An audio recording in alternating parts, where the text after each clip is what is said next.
young people should have a say in the decisions that affect them. However, at this stage we cannot vote.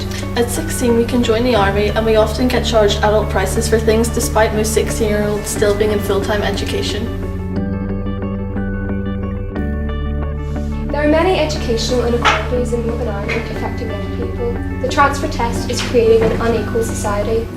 It ultimately divides young people based on ability. Segregation in schools prepares us to lead a segregated lifestyle. We subconsciously develop stereotypes, and this limits our view of the world. Young people and I feel that grammar and secondary schools teach the same things, so there shouldn't be a division. Integrated education systems have proven to be valuable in promoting acceptance and the highest level of success. We learn the same things in grammar and secondary schools, so there should be no difference. I want to just be able to shop like any other normal person. I really don't want to be intimidated by a high-pitched alarm that only young people can hear. The actual definition of mental health is being shadowed by the media. The World Health Organization has defined health as when an individual has a good well-being, they're able to realise their potential, cope with the stresses of life, and make a contribution to their community. However, the media does the opposite when it comes to that definition and makes people feel isolated and rejected because of their illness, when in fact they should be campaigning and raising awareness of services to help with mental health. In today's society, there's often a stigma attached to mental health. This lack of awareness can cause young people to feel insecure about their feelings, causing them to conceal their concerns, which can then lead to larger problems. We are led to believe that mental health is something that should be repressed rather than expressed. When people think of mental health, they think of serious issues and not mental health on a whole, such as feeling angry or sad. The pain of mental health is often romanticised within the media and conjured into a universal trend. Investment is needed in early intervention such as advertising and raising awareness. Early intervention strategies need to be promoted more. Teachers need to recognise where a student is in pain and get them help.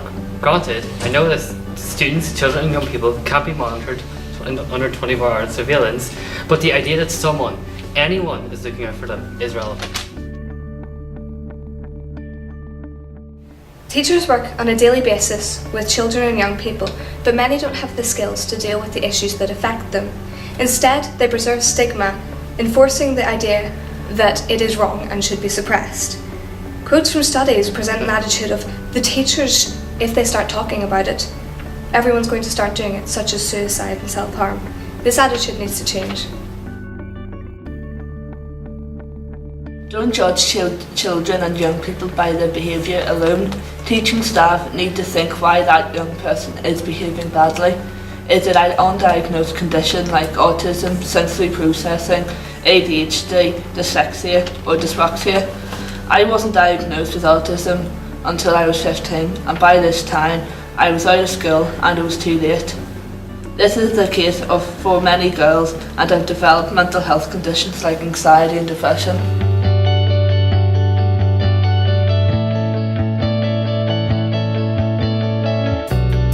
Some felt that it was important to try and prevent bullying by making sure that teachers didn't treat students differently and were positive about young people from different backgrounds, gender orientation, sexuality or race. Bullying was usually not confined to the school grounds or the school hours, but continued outside the classroom through social media or texting. Young people don't believe that there is enough sex education for those that do not consider themselves of the heterosexual nature. One person said it's like we don't exist, or if they start talking about gay people then everyone is going to turn gay. Poverty and austerity. There are 101,000 children in Northern Ireland living in absolute poverty. They will be joined by approximately another 26,000 in the next 5 years. It is clear that concerns for money and families also greatly impact a child's education, as free school meals are an embarrassment. Many young people felt that even if there was support for drug and alcohol addiction, it only addressed the initial problem and dealt with detox, but didn't look at the reasons why the young person became addicted in the first place.